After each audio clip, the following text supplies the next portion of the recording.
Deux attentats suicides dans le Sinaï égyptien aujourd'hui. Ce sont les forces de sécurité qui étaient visées. L'Égypte qui demande plus d'aide aux Américains notamment pour venir à bout des djihadistes dans cette région. Vive émotion en France après un accident d'hélicoptère sur le tournage d'une émission de télé-réalité en Argentine. 10 morts, dont 3 sportifs très populaires. Réaction à venir dans ce journal.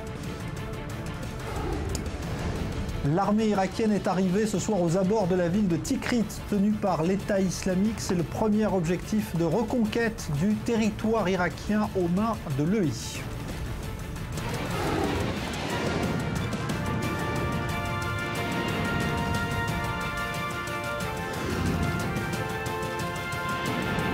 Le Grand Direct, avec Jean-Charles Banoun. Bonsoir à tous. Nouvel attentat, suicide commis aujourd'hui dans la région d'El Arish. C'est cette péninsule du Sinaï égyptien qui est secouée par les violences causées par les groupes djihadistes depuis plusieurs mois. Vous le voyez, les images sont très spectaculaires. Le bilan ce soir fait état de 2 morts, une vingtaine de blessés. 2 attentats suicides qui ont été commis dans cette péninsule. On parle également de nouvelles explosions au Caire aujourd'hui, dont le bilan n'est pas encore confirmé.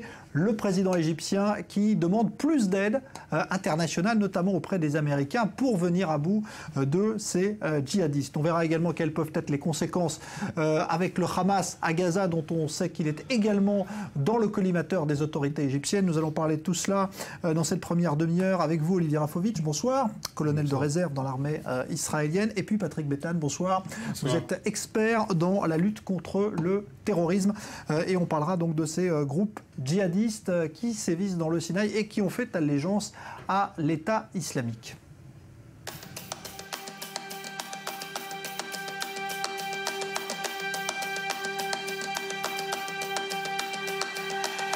Egypt is on the front lines of extremist threats, particularly when it comes to the extremist groups in the Sinai. في دعم خارجي تم تقديمه لتنفيذ هذه العملية ضد جيش مصر بالشكل اللي احنا شفناه. إنشاء قوة عسكرية أمنية عربية مشتركة تكون متعددة الوظائف بمعنى مالتي ناشونال فورس في مجالات التدخل السريع لمكافحة الإرهاب وأنشطة المنظمات الإرهابية. ماذا تنتظرون بعد انتهاك أعراضكم وسفك دماء أبنائكم على يد هذا الطاغوت الأرعن وجنوده؟ في جهد كبير جدا بيقوم به الجيش والشرطة لاستعادة السيطرة الكاملة على سيناء.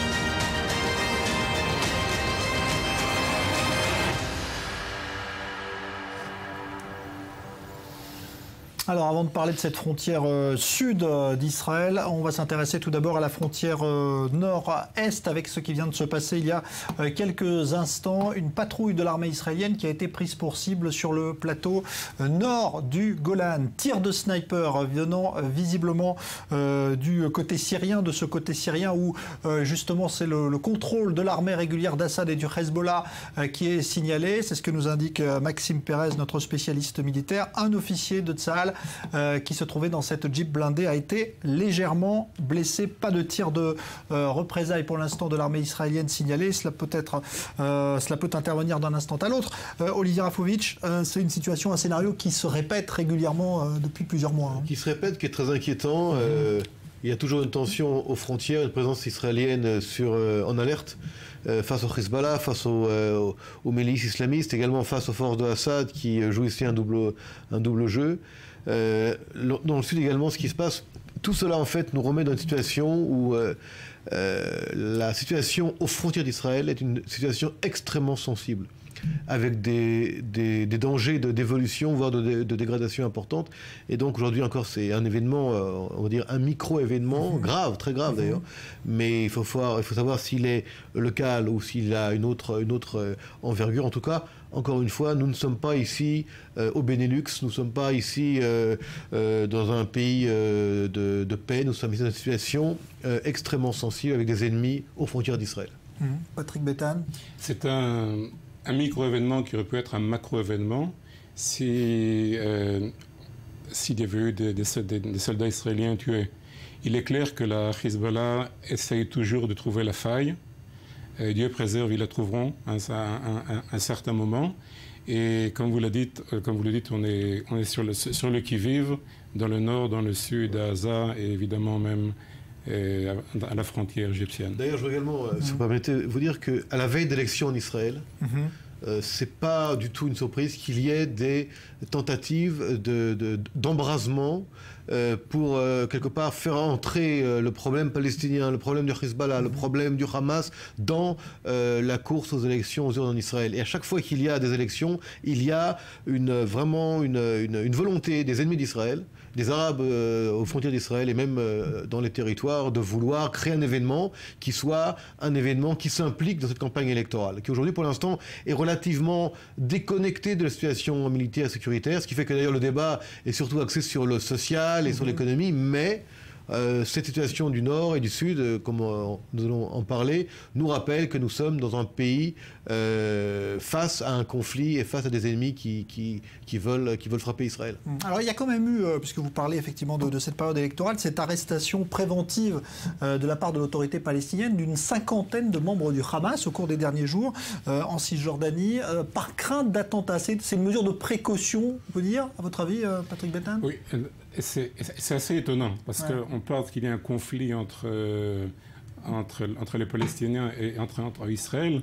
Cette mesure de précaution est assez étonnante et à mon avis assez positive lorsqu'on voit la perspective des relations entre Israël et les Palestiniens et Abou Mazen. Ça veut dire qu'ils n'ont pas cessé la coopération finalement sécuritaire avec Israël, bien qu'ils les menaçaient. Mais je crois... Mais la raison n'est pas parce qu'Abou Mazen est un sioniste, c'est un intérêt palestinien et un intérêt israélien. De la même manière que c'est un intérêt entre Israël et l'Égypte, que le terrorisme ne se développe pas dans notre région. Et d'abord, il y a plus d'intérêt du côté des Palestiniens de continuer la coopération avec Israël que du côté israélien. Nous faisons le travail, s'il y a besoin de le faire, nous le ferons et nous aurons nos équipes et nos forces spéciales qui rentreront et qui feront le travail d'arrestation. Du côté d'Abou Mazen, c'est une situation de vie ou de mort pour lui. C'est-à-dire que si en fait il n'y a pas l'information qui est révélée par les services de renseignement israéliens, qui est transférée aux services de renseignement palestiniens pour arrêter des gens qui sont des gens en fait qui veulent prendre le pouvoir, qui peuvent mettre en danger l'autorité d'Abou Mazen, eh bien il risque de perdre son poste. Et ces arrestations-là sont pas seulement pour protéger Israël, elles sont d'abord et avant tout pour ne pas empêcher l'autorité palestinienne d'Abou Mazen d'être dérangée par ces facteurs subversifs au sein même des Palestiniens. Donc soyons également prudents. Il y a ici une volonté pour l'instant d'Israël d'aider cette situation de stabilisation, de stabilité de Abou Mazen, parce qu'on sait ce qu'on a, le reste, enfin un autre peut être bien pire aujourd'hui. Et encore une fois, à la veille d'élection, il y a ici une volonté d'Israël d'essayer de tempérer pour ne pas qu'il y ait un embrasement qui va être de toute manière repris et récupéré par le Hamas, le djihad ou d'autres groupes palestiniens ou arabes. Alors on reparlera de Gaza dans quelques minutes, mais on va d'abord revenir sur l'événement de cette journée, ces attentats suicides spectaculaires qui ont eu lieu une nouvelle fois dans le Sinaï égyptien. Rappel des faits tout d'abord avec Leslie Rezoug. Le Sinaï, véritable poudrière et défi de taille pour l'armée égyptienne. Ce mardi, 2 attentats ont eu lieu faisant plusieurs morts et de nombreux blessés. Un kamikaze volant d'un camion-citerne piégé s'était lancé à l'entrée d'un complexe de la police dans la ville d'Al-Aharish, chef-lieu de la province du Nord Sinaï. Un peu plus tard, un convoi de police est également pris pour cible un peu plus au sud. Ces attaques devenues récurrentes sont revendiquées par le groupe Beth al-Maqdès des djihadistes qui se réclament de l'État islamique. Ils disent agir en représailles à la répression du pouvoir d'Abdel Fattah al-Sisi contre les frères musulmans. Une menace prise très au sérieux par les membres de la Ligue arabe. Réunis hier au Caire, ils tâchent de trouver des solutions pour endiguer la menace dans la région. Ce qui est demandé, et cela de toute urgence, est de créer une force militaire arabe commune qui serait une force multinationale capable d'exécuter ce qu'on lui demande. Qu'il s'agisse d'une intervention rapide, de la lutte contre le terrorisme et des organisations terroristes, du maintien de la paix, de la sécurisation, de missions de sauvetage, afin d'assurer la sécurité des civils. Cette coopération doit permettre la préservation de la sécurité et l'échange d'informations entre les nations arabes. Beaucoup d'entre elles ont besoin d'un mécanisme qui aidera les gouvernements à préserver la sécurité, la stabilité et la reconstruction des institutions. Malgré ces efforts, il semble que les djihadistes comptent bien poursuivre leurs attentats pour saper l'autorité du président égyptien face à des mesures de répression toujours plus sévères contre les islamistes. En tout, c'est près de 1400 manifestants qui ont été tués par les policiers et soldats depuis la destitution de Mohamed Morsi. Plus de 15 000 de ses partisans ont été emprisonnés et des centaines ont été condamnés à mort dans des procès de masse expéditifs, d'ores et déjà dénoncés par l'ONU et les ONG. Alors, pourquoi est-ce que c'est si difficile de venir à bout de cette mouvance djihadiste qui est dans le Sinaï? Parce qu'on se dit finalement le Sinaï c'est un désert, les Égyptiens pourraient peut-être repérer facilement ces groupes. Pourquoi est-ce que c'est si compliqué? À mon avis, c'est compliqué, c'est très compliqué parce que la cause n'est pas l'État islamique, la cause est l'Iran. L'Iran est la source du terrorisme, non seulement en Égypte, mais dans la région. Et comme notre Premier ministre Netanyahou l'a dit, c'est la cause du chaos international. Et l'Iran, par l'intermédiaire des frères musulmans et de l'État islamique, les utilise contre Israël et contre une stratégie qui voudrait même amener à amener une guerre contre Israël. Ce qui fait que le problème est international et les pourparlers entre les Arabes et une coopération internationale contre le terrorisme est la solution à ce problème complexe. Comme l'a proposé donc la Ligue arabe au Caire hier. Il y a ici d'abord un axe extrêmement intéressant encore une fois, à accentuer. C'est Beth el-Magdès, donc cette mouvance, ou ce groupe terroriste islamique qui travaille dans le Sinaï contre l'Égypte, relié au Hamas, relié aux frères musulmans en Égypte, qui sont reliés également à Daesh. En fait, ce groupe terroriste Beth el-Magdès attaque l'armée égyptienne, parce que l'armée égyptienne est en guerre contre les frères musulmans qui sont également liés à l'État islamique. Donc, tout cela réunit, comme l'a dit notre ami ici, il y a une véritable relation entre différents groupes avec des intérêts d'État. Savoir qu'il y a également une guerre d'intérêts dans toute la région de Moyen-Orient entre l'Iran et l'Égypte, qui va être en fait le leader du monde, non pas du monde arabe, parce que l'Iran n'est pas un pirate, mais du monde musulman. Et l'Iran aujourd'hui pousse ses cartes de manière très brutale et très agressive dans toute la région, en soutenant le Hamas et les frères musulmans, alors qu'eux sont sunnites et elle est chiite. Il y a ici non pas une volonté d'idéologie religieuse, mais ici une volonté d'idéologie d'État. De pouvoir, de prendre le pouvoir et d'influencer en fait les forces extrémistes, qu'elles soient chiites ou sunnites, dans toute la région. Le Sinaï est un grand terrain d'opération. C'est aujourd'hui en fait pratiquement une zone de non-droit. C'est devenu une zone extrêmement dangereuse, avec des bases d'entraînement, des bases de combat. Le fait que la bande de Gaza soit reliée au niveau géographique avec la péninsule du Sinaï fait qu'il y a donc des relations aussi militaires et politiques entre le Hamas et la bande de Gaza, également les mouvances islamistes qui travaillent contre l'Égypte, ce qui fait que l'Égypte est également en guerre contre le Hamas. Tout cela réuni fait que aujourd'hui l'Égypte fait appel aux Américains. Et là, une question également intéressante se pose. Vous savez, il y a quelques semaines, l'Égypte a choisi des avions Rafale pour l'aviation égyptienne à la place d'avions américains. La décision... Et les missiles russes juste avant. Tout à fait, mais pas américains. Une des raisons, semblerait, c'est que ce jour-là, ou le jour d'avant, le State Department à Washington avait reçu une délégation des frères musulmans à Washington pour les rencontrer de manière, on va dire, non officielle, pour un peu savoir ce qui se passait du côté des frères musulmans. Il y a ici, du côté des Américains, une stature politique un petit peu difficile à accepter pour le président Sisi, qui voudrait voir les Américains totalement à 100% avec lui. Or, il se rend compte qu'il joue un rôle, comme d'ailleurs depuis quelques années dans le Moyen-Orient, où il joue un petit peu avec tout le monde, comme aujourd'hui on voit dans ses négociations avec l'Iran.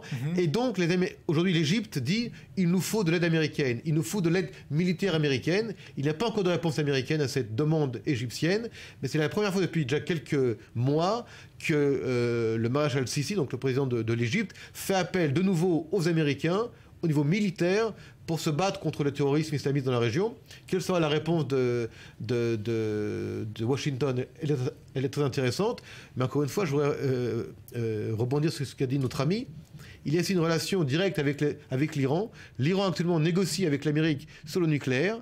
Donc l'Iran va devoir également, quelque part, payer quelque chose si l'Amérique revient de nouveau avec l'alliance avec l'Égypte. C'est un peu compliqué, c'est un petit peu, ça paraît comme ça confus, mais l'Égypte aujourd'hui est en guerre ouverte avec les islamistes.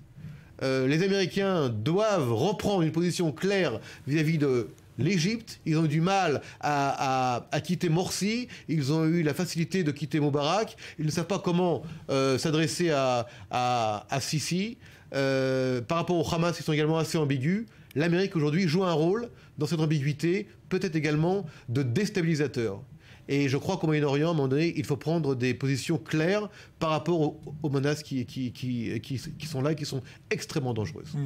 Alors, c'est vrai que quand on regarde aujourd'hui l'Égypte qui, il y a quelques jours, a classé le Hamas dans son ensemble, plus seulement la branche militaire, mais le Hamas dans son ensemble comme organisation terroriste, est-ce qu'à votre avis, le Hamas est une vraie menace pour l'Égypte aujourd'hui? Parce que, bon, on peut se dire qu'ils sont quand même très affaiblis après l'opération de l'été dernier. Est-ce qu'il y a une vraie menace du Hamas aujourd'hui pour l'Égypte? Je pense qu'il y a une vraie menace du Hamas pour l'Égypte à cause de l'intervention et du lien avec l'Iran. Et ce que l'Iran fait, c'est que l'Iran affaiblit l'Égypte à la frontière du Liban, à sa frontière nord, et c'est un processus qui est très problématique, surtout que, comme vous l'avez dit, les Américains, à nouveau, à mon avis, ne comprennent pas la situation et à nouveau donnent l'appui à l'Iran et non pas à l'Égypte. Ce qui fait que c'est assez étonnant de voir l'Égypte qui demande cette aide aux Américains. C'est le président Sisi, dans une interview à la chaîne américaine. C'est de voir qu'on est arrivé à cette situation. Mais je pense que pour nous, en tant qu'Israéliens, on a une opportunité d'aider les Égyptiens. Parce que le problème n'est pas seulement israélien, égyptien, c'est un problème israélien, égyptien, jordanien et de l'Arabie saoudite. Et ce que je voudrais suggérer au Premier ministre, c'est d'utiliser ce conflit entre les États-Unis et l'Égypte pour nous rapprocher de l'Égypte, ce qui nous aidera ensuite à se rapprocher contre l'Iran. Et je pense que j'espère que Netanyahou comprend la situation. Il y a déjà, il faut savoir, eu des rapprochements entre l'Égypte et Israël lorsque l'Égypte a demandé à Israël, de certaine manière, de recevoir des armes et des pièces détachées américaines que les Américains ne voulaient pas donner à l'Égypte. Et c'est en fait Israël qui a intercédé à Washington pour que ces armes et ces choses arrivent en Égypte. Il y a aujourd'hui une véritable alliance de facto entre la Jordanie, l'Égypte et l'État d'Israël contre l'islamisme intégriste dans toute la région, une chose qui n'était pas le cas il y a 20 ans. Maintenant, de quelle manière les Américains ici ont leur rôle à jouer? Ils ne sont pas là où on les attend. Il y a ici, du côté de l'administration d'Obama, peut-être dans la manière et dans l'expression, un manque de fermeté et un manque de montrer une véritable alliance, comme c'était le cas auparavant. Et si les Américains ne montrent pas ouvertement et n'expriment pas cette alliance avec la Jordanie, avec l'Égypte et avec Israël face à cette menace-là, eh bien, s'engouffre dans ce vide l'Iran aujourd'hui qui prend l'habitude d'être pratiquement l'unique, la seule véritable négociatrice avec les Américains. Et vous savez que lorsqu'on négocie, on rencontre des gens. Et les rencontres font que se crée presque une certaine amitié comme ça. Et aujourd'hui, l'Iran rencontre plus les Américains qui rencontrent les Égyptiens, les Américains. Tant qu'il y a plus aujourd'hui de relations factuelles américano-iraniennes que américano-égyptiennes. Cette situation-là, aujourd'hui, crée une instabilité. Et nous voyons aujourd'hui, avec un renforcement de Beth el-Makdès ou d'autres groupes islamistes intégristes, le Hamas, le Hezbollah, l'Iran, les islamistes de tous bords voient que l'Amérique ne joue pas le rôle qu'elle devrait jouer aujourd'hui. Et si l'Égypte, qui est un pays, le plus grand pays arabe, demande aujourd'hui par la voix de son président des armes américaines, c'est très rare du côté de la nation arabe de demander comme ça ouvertement, c'est presque demander de l'aide SOS comme ça. Et c'est pas bien. C'est pas bien pour l'Égypte, c'est la plus grande nation arabe, c'est pas bien pour ces pays-là qui veulent se battre contre les islamistes intégristes. Et j'espère que les Américains vont avoir une politique différente et rapidement pour revenir en force comme un véritable allié doit le faire. Ouais. Alors, il y aura... Oui, vous voulez ajouter quelque chose? Je pense que la clé, ce sont les soviétiques, et les Russes, qui, à mon avis, pourraient changer ce status quo et se rapprocher plus des Égyptiens, et peut-être même nous en tant qu'Israéliens. Les armes égyptiennes aujourd'hui ne sont plus des armes ex-soviétiques, donc ils ont besoin dans l'immédiat de ces armes, de ces pièces de rechange, de ce renseignement américain, de la présence américaine sur place. C'est pas aujourd'hui une volonté de choix amoureux. C'est une volonté de choix d'intérêt d'État, d'avoir maintenant cette aide-là. Le fait que la France, encore une fois, ait vendu des Rafales, vous savez que pour avoir des avions de combat qui soient opérationnels, il faut des mois, voire des années, pour que tout soit mis en place, pour que tout marche. Aujourd'hui, l'Amérique est l'allié principal de l'Égypte. Les armes sont en majorité américaines. Si l'Amérique n'est pas présente face à l'Égypte ici aura des problèmes pour traiter ce problème du terrorisme que vous avez évoqué durant ce programme. Alors, pour revenir à Gaza, justement, puisqu'on sait que l'Égypte a décidé hier de rouvrir le point de passage de Rafah, qui était fermé et qui est ouvert pour quelques jours. On sait que le Qatar, aujourd'hui, était à Gaza et qu'il a annoncé qu'il commençait la construction de logements détruits durant l'opération Bordure Protectrice l'été dernier. On parle d'une remise en chantier de 1000 logements avec de l'argent apporté par le Qatar, et puis donc des camions qui ont été autorisés à passer depuis Israël, donc vers la bande de Gaza, pour amener ce fameux ciment. Là encore, le Qatar, est-ce qu'il faut s'inquiéter que le Qatar reprenne pied à Gaza, ou est-ce qu'Israël finalement contrôle tout cela, et si elle laisse passer les camions aujourd'hui? Le Qatar et l'Iran, c'est le même problème pour Israël. Et Israël doit accepter cette coopération, mais par cette coopération et par cet argent, le Qatar aide à renforcer le Hamas. Donc renforcer le Hamas contre Abu Mazen, donc lié entre le Hamas et l'Iran, et évidemment c'est la préparation d'une manière ou d'une autre de la prochaine guerre qu'on aurait dans la bande de Gaza. C'est une question de temps. Il faut seulement espérer que ce ciment et ce béton ne va pas servir de nouveau à construire des nouveaux tunnels vers Israël, pour attaquer Israël. Donc nous sommes évidemment là pour être vigilants et vérifier tout cela. Encore une fois, c'est assez compliqué de tout vérifier, soyons aussi clairs avec nous-mêmes. Mais il y a aussi parfois on a besoin de faire entrer des choses parce qu'il y a des intérêts, comme on l'a dit ici, généraux, internationaux. On ne peut pas bloquer cette bande de Gaza indéfiniment, mais nous devons être extrêmement prudents. Le Qatar faire entrer un peu d'aide, un peu de béton. Savoir que, vous savez, il y a quelques mois, nous étions ici ensemble et nous parlions de l'aide de 4,5 milliards de dollars qui avait été prévue. En fait, seulement quelques dizaines de millions sont entrés dans la bande de Gaza. Beaucoup de promesses, mais sur le terrain, très peu de choses ont été faites. Le monde laisse en fait pourrir cette situation-là, même les États donateurs. Le Qatar l'a fait un geste aujourd'hui.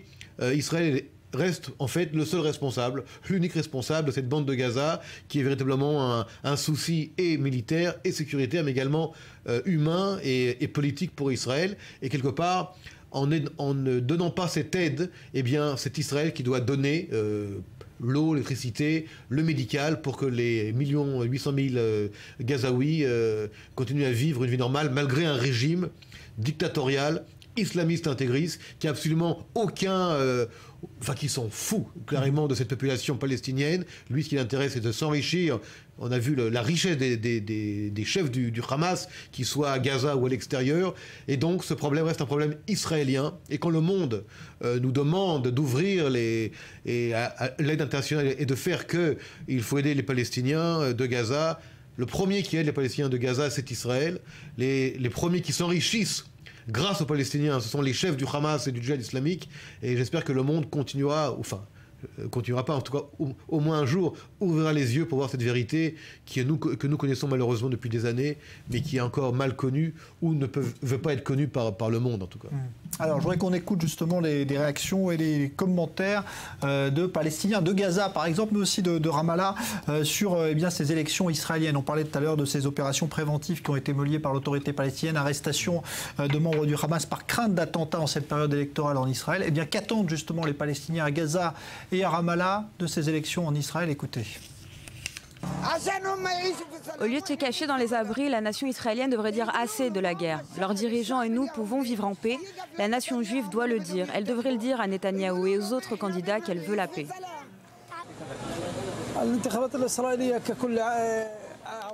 L'élection israélienne est toujours la même, elle ne nous apporte que des malheurs. Tout ce que nous savons au sujet d'Israël, c'est la guerre. Et tout ce que nous pouvons voir d'Israël est le terrorisme. C'est un État terroriste sioniste. Nous ne pouvons rien espérer de lui.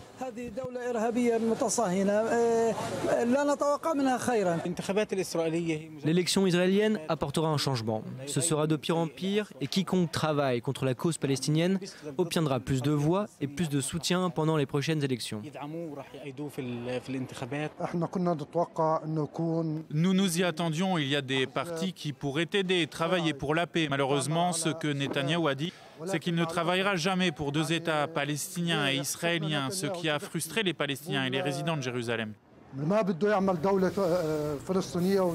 Alors on a bien vu qu'il y avait un discours à Gaza et un discours à Ramallah. On arrive facilement à voir d'où viennent finalement les commentaires. Hein. C'est assez étonnant de voir comment ces Arabes israéliens parlent de la paix et de voir que si peu... Les Arabes, sont des Palestiniens qui sont à Gaza et Ramallah. Palestiniens, et si peu de partis politiques israéliens pendant cette période d'élection parlent de la paix. Le sujet de la paix n'est pas un sujet que Netanyahou, que Herzog même parle. Et c'est assez étonnant de voir que cette population est plus attachée à cette volonté de paix, à mon avis, que certains de nos leaders d'Israël. Moi, je crois absolument pas. Je crois malheureusement, j'aurais voulu le croire comme vous, c'est beau à le dire, mais non. On a affaire à un conflit existentiel de deux peuples.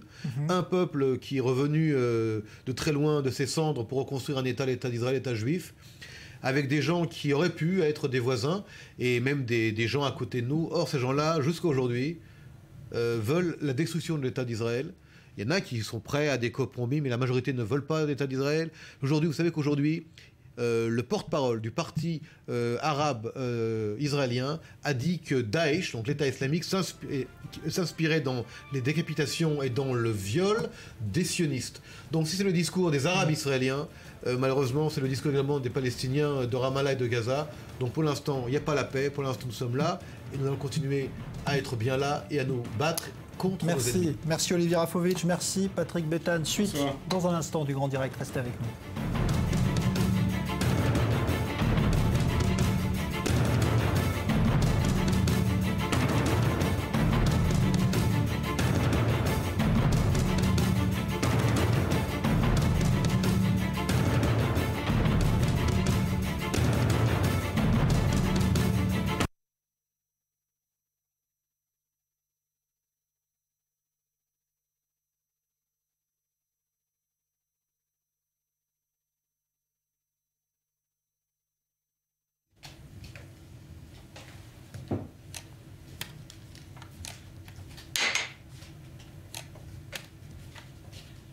Charles, je suis en place. Ah, tout va bien. Je n'en attendais pas moins de toi.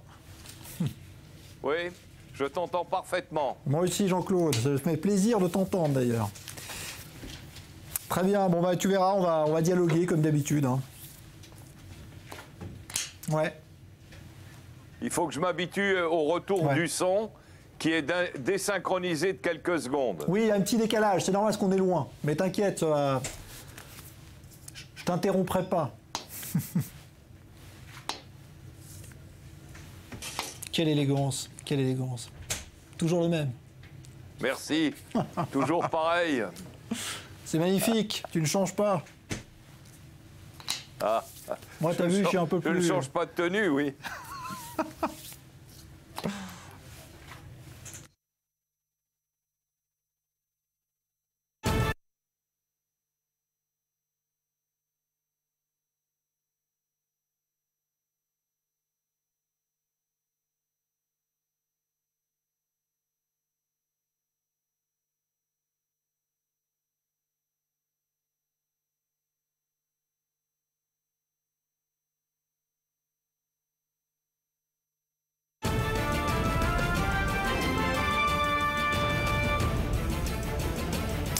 nouveaux attentats suicides commis aujourd'hui dans le Sinaï égyptien. Au moins 2 morts et une vingtaine de blessés. Ce sont des forces de sécurité qui étaient une nouvelle fois visées. Les djihadistes d'Ansar Beit al-Maqdis sont soupçonnés d'être derrière ces nouvelles attaques alors que l'Égypte demande plus d'aide aux Américains pour lutter contre ces terroristes. Vive émotion en France après un accident survenu sur le tournage d'une émission de télé-réalité en Argentine. Crash d'hélicoptère qui a fait 10 morts et parmi les victimes, 3 champions français. Témoignage dans un instant de l'entraîneur d'athlétisme olympique Jean-Claude Perrin qui sera en duplex avec nous depuis Paris. Et puis les forces irakiennes seraient parvenues ce soir au faubourg de Tikrit, qui est la première ville ciblée dans la reconquête du territoire irakien aux mains de l'État islamique.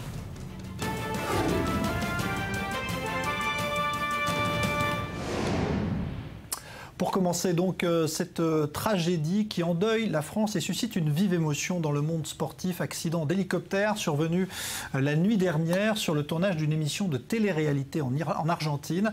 2 hélicoptères qui entrent en collision pendant le tournage. 10 morts, parmi lesquels 3 champions français très populaires. Rappel des faits tout de suite avec Elsa Mourgue. La France, sous le choc, 10 personnes dont 8 Français et les 2 pilotes argentins ont été tués dans cet accident d'hélicoptère. Tous faisaient partie d'un show de télé-réalité d'aventure. 3 champions sont morts dans l'accident, la navigatrice Florence Artaud, la nageuse Camille Muffat et le boxeur Alexis Vastine. Les circonstances de l'accident restent floues, les conditions météo étaient bonnes. D'après la production, un hélicoptère a soudainement dévié de sa trajectoire et a percuté l'autre. Les pistes privilégiées pour l'instant sont celles des failles techniques ou humaines. Une équipe était déjà là-bas aux gorges de Yesso et la seconde équipe dans les hélicoptères devait les rejoindre. Ils communiquaient par téléphone satellite et ils savaient ce qui se passait. L'enquête des autorités locales a d'ores et déjà commencé et une enquête judiciaire a également été ouverte à Paris pour homicide involontaire. Les premiers corps ont été rapatriés à la morgue en attendant leur transfert en France où les réactions émues sont nombreuses. J'ai forcément aujourd'hui une pensée pour ces 3 champions qui, hélas, ont fait un moment briller leur pays et aujourd'hui sont morts. Sont morts parce qu'ils voulaient, là encore, repousser les frontières. Le sport français a perdu 3 étoiles et c'est tout un pays qui porte le deuil. Alors on est en duplex depuis notre studio à Paris justement avec Jean-Claude Perrin qui est entraîneur olympique, qui a obtenu plusieurs titres et qui connaît bien évidemment tout ce milieu sportif. Bonsoir Jean-Claude, merci d'être avec nous. Oui, bonsoir. Alors, d'abord l'émotion suscitée, parce que ce sont 3 champions que vous connaissiez, d'ailleurs que vous avez côtoyés d'exception. Oh, c'est un choc immense. Hein, le pays est excessivement traumatisé par cet accident, non seulement par le nombre, 10 personnes tuées, mais par ce que représentaient ces champions. Artaud, qui est une femme qui avait fait beaucoup, non seulement pour la voile, mais pour la présence féminine dans le sport. Cette championne de natation Muffat, qui elle, c'est tout récent, on l'avait vu briller à Londres. Et puis notre boxeur qui par 2 fois avait été par des décisions complètement douteuses éliminé et je pourrais dire volé des titres olympiques. C'est pour ça que le reflet du choc est important. Jean-Claude Perrin, vous avez aussi côtoyé de près ce milieu de la télé-réalité, de l'extrême, comme c'était le cas sur le tournage de cette émission, celle qui fait appel justement à des sportifs. On se demande toujours ce que viennent chercher les sportifs dans ces émissions-là. Ah oui, ça c'est une très très bonne question parce que ce n'est pas de la télé-réalité pour moi. C'est surtout le goût de l'aventure. Un champion, qu'est-ce que c'est? Voilà des gars qui, depuis 10 ans, s'entraînent tous les jours, 2 fois par jour, et tout d'un coup, hop, c'est la réussite. On est sur les podiums olympiques, on bat les records du monde. Et après, on n'a pas peur de dire les défis, ça m'intéresse. Et leur présence là est significative. C'est non seulement la signification du défi, mais le défi de l'aventure. Alors je voudrais qu'on regarde, restez avec nous, Jean-Claude Perrin, encore quelques minutes, je voudrais qu'on regarde rapidement un récit de ce qu'a été la carrière exceptionnelle de ces 3 champions. Bien sûr Florence Artaud, Camille Muffat, Alexis Vastine qui lui avait eu une médaille de bronze en boxe aux Jeux Olympiques. Sujet préparé par Lise Barimbaud, mais on se reparle derrière. Jean-Claude Perrin, vous restez avec nous. 3 gloires du sport français se sont éteintes aujourd'hui et le monde du sport est en deuil. 3 grands noms, Florence Artaud, Camille Muffat et Alexis Vastine. 8 Français ont trouvé la mort dans un accident d'hélicoptère qui a fait 10 morts au total sur le tournage d'une émission de télé-réalité produite par la chaîne TF1. 2 engins sont entrés en collision à Villa Castelli en Argentine. Les réactions se sont enchaînées toute la journée. J'ai forcément aujourd'hui une pensée pour ces 3 champions qui, hélas, ont fait un moment briller leur pays et aujourd'hui sont morts. Florence Artaud, la petite fiancée de l'Atlantique qui a remporté en 1990 la plus prestigieuse des transats en solitaire, la Route du Rhum, était une des stars de la voile française. À 57 ans, ce personnage haut en couleur et à la langue bien pendue a inspiré de nombreuses autres navigatrices françaises. En 2011, elle avait failli mourir après être tombée de son bateau en pleine nuit au large du Cap Corse.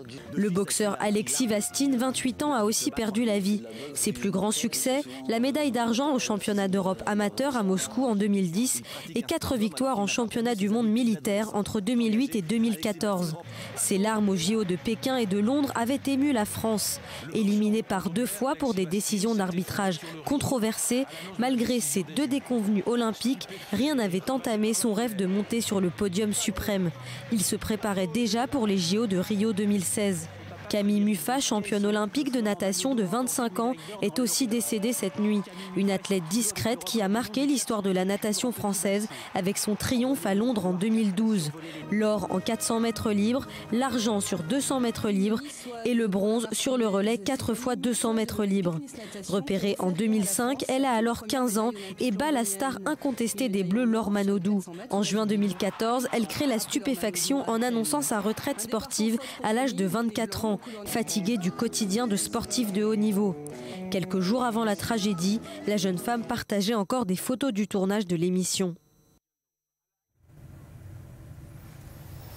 Alors on vient de le voir, Jean-Claude Perrin, il y avait une grande excitation à l'idée, vous le disiez, de participer à ces émissions d'extrême, d'aventure extrême, pour ne pas dire télé-réalité. Jean-Claude Perrin, est-ce que la sécurité, finalement, est suffisamment fiable? La preuve que non avec cet accident, mais quand on va chercher toujours plus d'adrénaline.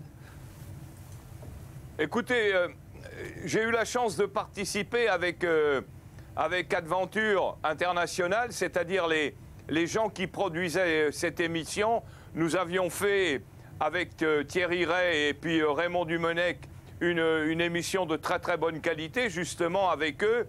Et je peux vous dire une chose, tous ces techniciens, tous les gens qui travaillent dans ce groupe ont le souci de la minutie, de la précision, de l'organisation. Et ma foi, là, ils sont tombés face à un impondérable. 2 pilotes qui vraisemblablement ont été surpris par des facteurs X que nous ne connaissons pas. Mais en ce qui concerne le tournage, les différents postes et la conception, on peut être rassuré. Ce sont vraiment des professionnels, des gens qui ont le souci des acteurs et de leur personnel. Ce n'est pas là qu'il faut chercher quelque chose. La peine sera immense, mais les uns comme les autres, les champions comme les techniciens, ont vraiment bien fait leur travail. Malheureusement, il y a des facteurs X qui existent. Dernière question, Jean-Claude Perrin, justement liée à l'émotion que suscite la disparition de ces champions. C'est là qu'on s'aperçoit finalement de l'empreinte que laissent les exploits sportifs dans la société, puisque là c'est tout un pays qui est sous le choc. Oui, la société a besoin de rêves, d'aventures. Et ces champions qui n'étaient pas tous des professionnels tels qu'on l'entend, comme ceux de la première division de football, avait laissé une empreinte très très forte. Florence Artaud avait battu des garçons, des hommes dans la course du Rhum Alors évidemment, c'est un petit peu différent avec la voile, mais qu'importe, à armes égales, elle l'avait fait. Ça avait eu un retentissement terrible. Toutes les gamines voulaient nager, voulaient ressembler à la nageuse. Et puis, notre gars, Alexis, a fait beaucoup, lui, pour le développement de la boxe. Et puis, il a ému tout le monde quand les gens ont vu que véritablement, il avait été volé. Mais le sport a ses contraintes, le règlement des juges. C'est pour ça que le choc est très, très grand. Puis, il ne faut pas oublier une chose, hein, c'est nos camarades techniciens qui, eux, étaient là, qui faisaient tout, qui se défonçaient pour faire une belle émission, une bonne émission d'aventure. Nous apporter également le rêve. Le rêve fait partie de la vie. Et ils sont partis très très loin. J'espère qu'on verra encore de belles choses de cet ordre. Merci Jean-Claude Perrin pour ce témoignage. Je rappelle que vous êtes entraîneur d'athlétisme olympique hein, donc, et vous réagissiez à cette tragédie. Merci d'avoir été en direct avec nous depuis Paris. C'est d'ailleurs pas la première fois que des émissions d'extrême, d'aventure extrême sont victimes d'accidents mortels sur des tournages. Et puis on se souvient également de cet accident qui avait frappé les esprits il y a un peu plus longtemps dans les années 80. C'était sur le rallye Paris-Dakar. Léa Volbert.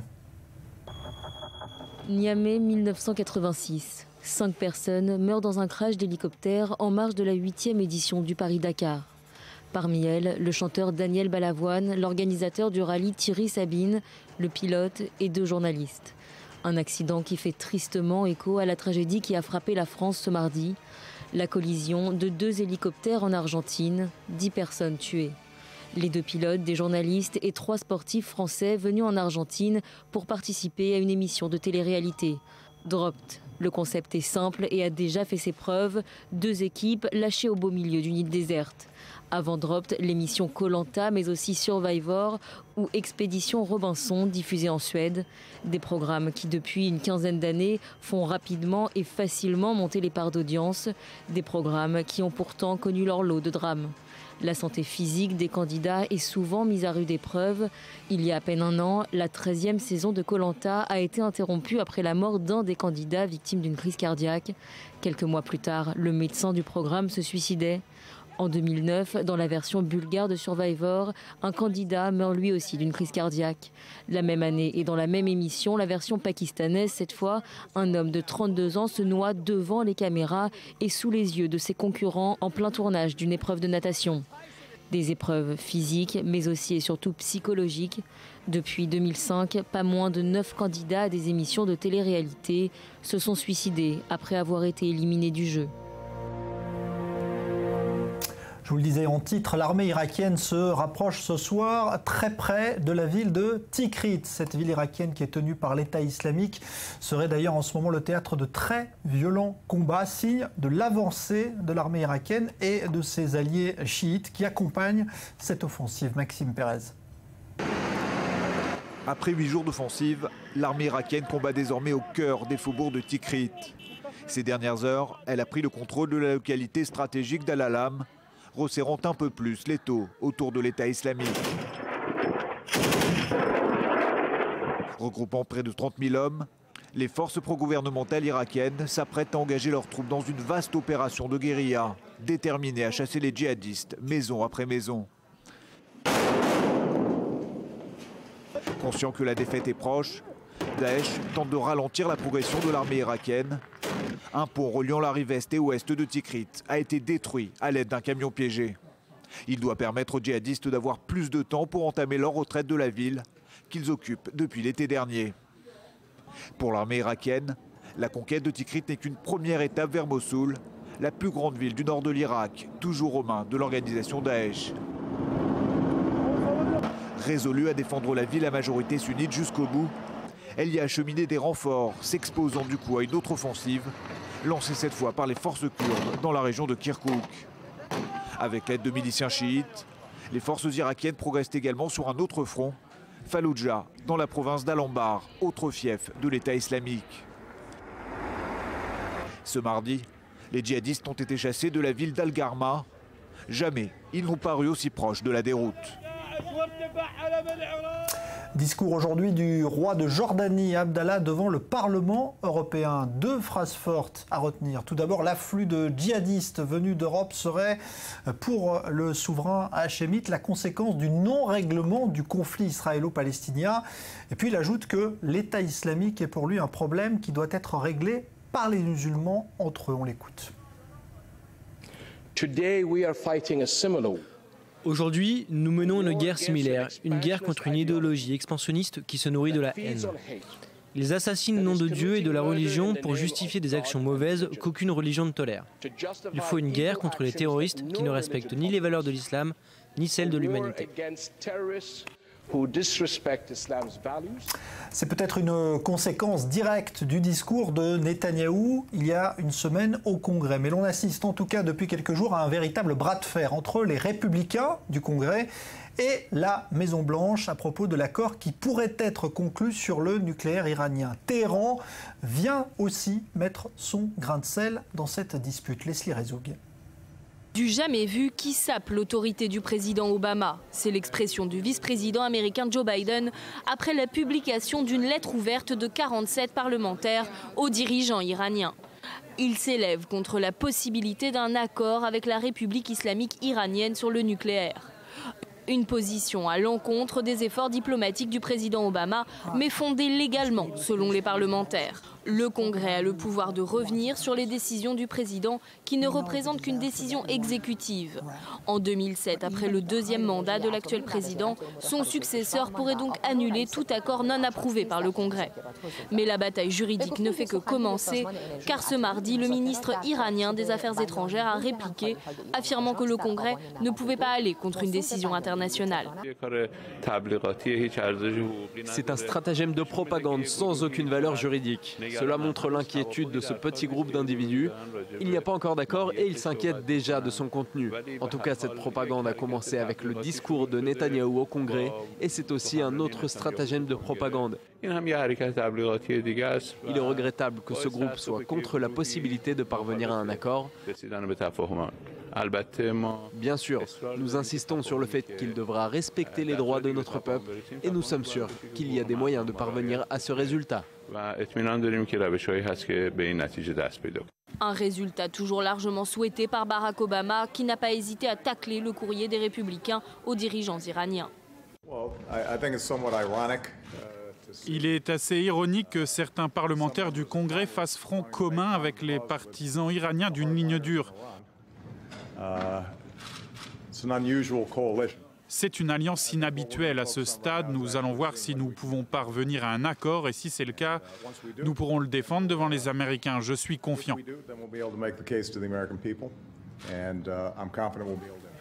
Jusqu'à présent, la Maison-Blanche a réussi à contenir le Congrès. 2 propositions de loi sont en préparation. La première prévoit de nouvelles sanctions et l'autre oblige Barack Obama à soumettre au Congrès tout accord pendant 60 jours. Aucune date n'a été fixée pour un éventuel vote, mais nul doute que les républicains feront tout pour empêcher le président d'obtenir gain de cause, comme le montre cette publicité diffusée en ce moment à la télévision américaine.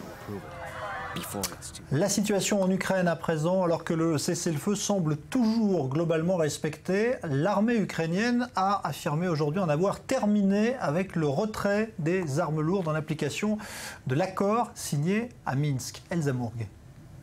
Une situation qui semble s'améliorer en Ukraine. C'est en tout cas ce qu'a laissé entendre Petro Poroshenko. Le président ukrainien a affirmé que l'armée ukrainienne avait retiré l'essentiel de son artillerie lourde et que les séparatistes de l'Est ukrainien en avaient fait de même. Une bonne nouvelle car le retrait des armes lourdes de la ligne de front est une condition sine qua non à un accord définitif. Mais il a été aussitôt contredit par le porte-parole de l'armée ukrainienne. Les rebelles continuent d'acheminer sans relâche des équipements et de l'artillerie lourde via le chemin de fer de Debaltseve. Et ils constituent des stocks d'armes autour de la ville de Donetsk. Difficile de connaître donc la réalité du terrain dans l'Est ukrainien alors que les déclarations s'opposent. Une chose est sûre, les combats ont nettement baissé en intensité.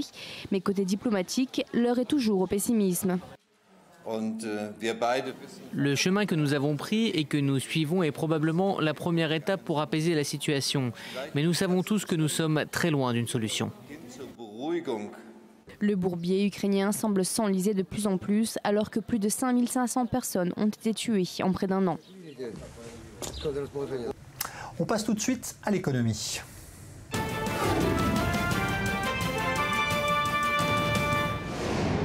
Et on accueille avec plaisir Lionel Friedfeld, bonsoir. Bonsoir, Analyste financier. Alors on va parler d'un sujet qui est presque un tabou, on va dire, dans les milieux de la finance et qui pourtant ressurgit aujourd'hui avec la nomination à la tête d'une des plus grandes banques, des plus puissantes au monde, eh bien d'un patron qui est franco-ivoirien. Effectivement. Donc, un noir africain à la tête d'une banque. Et ça, c'est quelque chose, c'est vrai, qui paraît presque surprenant. Son nom est Tidjane Thiamé, effectivement. C'est une surprise pour un milieu assez conservateur dans la banque. On va dire il a un parcours exceptionnel et surtout, il remplace l'ancien président CEO de Crédit Suisse, qui est un Américain, qui avait passé 8 ans à la tête de Crédit Suisse, qui avait notamment dû faire face à la crise financière de 2008, on s'en souvient, et surtout à l'amende record de 2,8 milliards de dollars infligée par les États-Unis à la Banque suisse, notamment pour évasion fiscale. Alors en fait, le profil de Thiamé est exceptionnel. C'est le premier Ivoirien qui a été reçu à Polytechnique. Il est sorti notamment majeur de ses classes à l'école d'application des mines, mais également de son MBA à l'INSEAD. Troisièmement, il a commencé sa carrière comme consultant chez McKinsey, qui est un grand cabinet stratégique. Il a après été nommé entre 2002 et 2008 ministre de la planification et du développement de la Côte d'Ivoire, pour rejoindre après les comités exécutifs en fait, de grandes sociétés d'assurance qui sont Prudential, ça a été son dernier poste, et de Aviva en Angleterre. Et effectivement, ça a été le premier CEO, donc PDG d'une entreprise, en fait d'origine, avoir une couleur de peau noire, qui en fait a dirigé une entreprise du FTSE 100, qui est, on va dire, les 100 plus grandes entreprises cotées dans la bourse de Londres. Pourquoi cette nomination? Est-ce qu'il y a une explication justement liée à ses origines ou pas? Ou c'est vraiment indépendant tout ça? Alors effectivement, c'est la compétence. Il est reconnu tous. Prudential aujourd'hui marche très bien, des grandes compétences. Donc véritablement, Crédit Suisse est venu rechercher dans une période de trouble, en fait, de la banque privée. On l'a bien vu notamment avec toutes les pressions du régulateur américain, quelqu'un de qualité qui connaît bien la finance, et il s'avère qu'il avait le meilleur profil. Voilà donc pour cet événement quand même dans le milieu très conservateur de la finance. Alors on parle maintenant d'une alliance qui va faire du bruit aussi et on s'intéresse de nouveau à Apple qui a choisi de faire alliance avec HBO qui est un grand producteur de séries à succès. Effectivement, HBO, donc une chaîne spécialisée, on s'en souvient, producteur et notamment diffuseur de Sex and the City, de Game of Thrones, en fait, qui a décidé de s'allier avec Apple en fait pour faire notamment un service. Les abonnés payeront à peu près $15 par mois, du streaming, c'est-à-dire en ligne, les gens vont pouvoir voir ces séries ou ces films. Et alors, l'intérêt, c'est que les abonnés vont plus devoir payer leur abonnement soit au câble, soit au satellite. Ils vont directement, en fait, télécharger, voir online ces séries, ce qui est assez important. Apple en a déjà présenté et a déjà aussi baissé son prix de son abonnement à son Apple TV qui passait à peu près de 99 € aujourd'hui à 69 €. Donc ça va être une révolution aux États-Unis qui va sans doute être importée bientôt en France. Bon, on a vu qu'Apple hier a présenté sa nouvelle montre qui fait douter certains experts. Est-ce qu'on peut s'attendre au même succès qu'avec l'iPhone ou l'iPad? Alors il y a toujours un taux d'adaptation qui est assez important. On s'en souvient quand ils avaient lancé notamment les iPads, au départ ça n'avait pas été un succès. Il faut quelques années pour que les produits commencent à rentrer véritablement dans les consommations des ménages, mais sans doute avec les applications en termes de santé, parce qu'on pourra avoir un certain nombre de critères qui vont notamment pouvoir être transmissibles à distance, notamment à un médecin. Ça va sans doute être dans le futur un des grands succès d'Apple. Voilà donc pour des nouvelles de ce géant américain. Alors les États-Unis justement avec $1 qui se porte mieux? Alors mieux forcément puisque l'euro est plus faible, mais il atteint notamment depuis 12 ans sa plus grande hauteur en fait par rapport à l'euro. Et effectivement, on l'a dit, la Banque Centrale Européenne avec son plan d'assouplissement quantitatif a fait baisser un petit peu avec l'injection de liquidité l'euro. Mais c'est surtout les États-Unis qui vont mieux sur un panier de 16 valeurs, notamment du yen ou du réal. Le dollar américain a augmenté sa parité cette année. Et c'est surtout fait parce que l'économie américaine marche beaucoup mieux. Preuve en est, la semaine dernière, le taux de chômage américain a été annoncé à 5,5% aux États-Unis. C'est quasiment le plein emploi. Et puis la machine américaine est vraiment relancée. Merci beaucoup Lionel Friedfeld, analyste financier. On va terminer avec une expédition de motards qui bien concerne des motards venus de plus de 11 pays et qui ont réalisé un véritable exploit. 6000 km pour allier Tel Aviv à Berlin. Alors comment y arriver en moto? Eh bien David Gombin et Daniel Bock vous parlent de cette folle équipée. Tel Aviv, 1932, la ville que l'on appelle encore la colline du printemps, accueille les premières Maccabiades. Les Maccabiades, surnommées les Jeux Olympiques juifs, c'est peut-être l'une des premières campagnes de communication du Congrès juif mondial. Former une nouvelle image du juif dans une Europe en pleine tourmente. Un juif athlétique, sportif, fort. Mais c'est aussi un appel à émigrer vers la Palestine mandataire et à échapper à la montée des totalitarismes. L'histoire se souvient qu'à ses premières Maccabiades, 390 athlètes sont venus de 18 pays. Mais remontons 2 ans en arrière.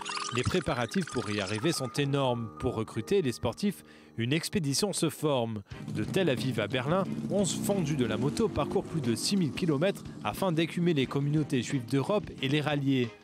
Un an après, ils recommenceront. En 1931, ils se rendent même jusqu'à Glasgow, en Écosse, parcourant cette fois près de 10 000 km à 2 roues. Une aventure humaine fantastique. 85 ans plus tard, cette expédition est sur le point d'être renouvelée. Nous sommes à Kfar Maccabia, le centre névralgique des Maccabiades. Une équipe de tournage est sur le qui-vive. Sous la houlette de la Britannique Catherine Lurialt, elle s'apprête à filmer à nouveau cette incroyable aventure. J'ai pensé que nous réincarnerions ces expéditions de 1930 et 1931 en suivant 11 motards d'Israël et à travers l'Europe pour rejoindre Berlin. Israël, Grèce, Bulgarie, Serbie, Roumanie, Autriche, République tchèque, Pologne et Allemagne. Réalité géopolitique oblige, le parcours diffère quelque peu de celui de 1930. Mais l'arrivée au stade olympique de Berlin pour la cérémonie d'ouverture des Maccabiades, celui-là même qui fut l'emblème de la propagande nazie en 1936, est hautement symbolique. Il ne reste plus qu'à trouver les motards qui conviennent à cette folle équipée. Hélène Katz semble tout trouver. Vétéran du 2 roues, il a déjà parcouru plus de 80 pays sur sa bécane. Avec 3 copains, Yossi, Ziv et moi-même, on a fait des expéditions extraordinaires dans le monde entier. Shimon Peres nous a envoyés en Tunisie, il s'est fait photographier avec nos motos et nous a donné une lettre de créance pour qu'on puisse rentrer en Tunisie. On est les seuls motards israéliens à être rentrés en Tunisie. Ironie du sort, le grand-père d'Hélène était l'un des 11 motards qui ont pris part à l'expédition originale. Une équipée qui prend encore plus de sens donc. C'est un événement incroyable pour moi en tant que juif, en tant qu'israélien et en tant qu'aventurier. Par rapport à ma famille aussi. Elle vient de Vienne, je suis autrichien. Donc la boucle va pouvoir être bouclée. Parmi les candidats, Hila et Ravit. Originaires du petit village de Nativa Asara, à la frontière de la bande de Gaza, elles sont passionnées de 2 roues et déterminées à prendre la route. C'est un monde masculin, mais les femmes y ont leur place. Et notre intention, c'est en partie de montrer que les femmes ont autant leur place que n'importe qui dans le monde merveilleux du 2 roues. Back to Berlin, entre passé et présent, ce documentaire veut éclairer ce que fut le destin des sportifs juifs des années 30 et ce qu'il en est aujourd'hui à l'heure de la remontée de l'antisémitisme en Europe. Mais avant tout, il s'agit d'une histoire intemporelle, la passion des gros cylindrés. Départ prévu le 10 juillet prochain. Voilà donc pour ce sujet réalisé pour le Culture Mag sur i24 News. On se retrouve dans un instant pour notre page spéciale élection.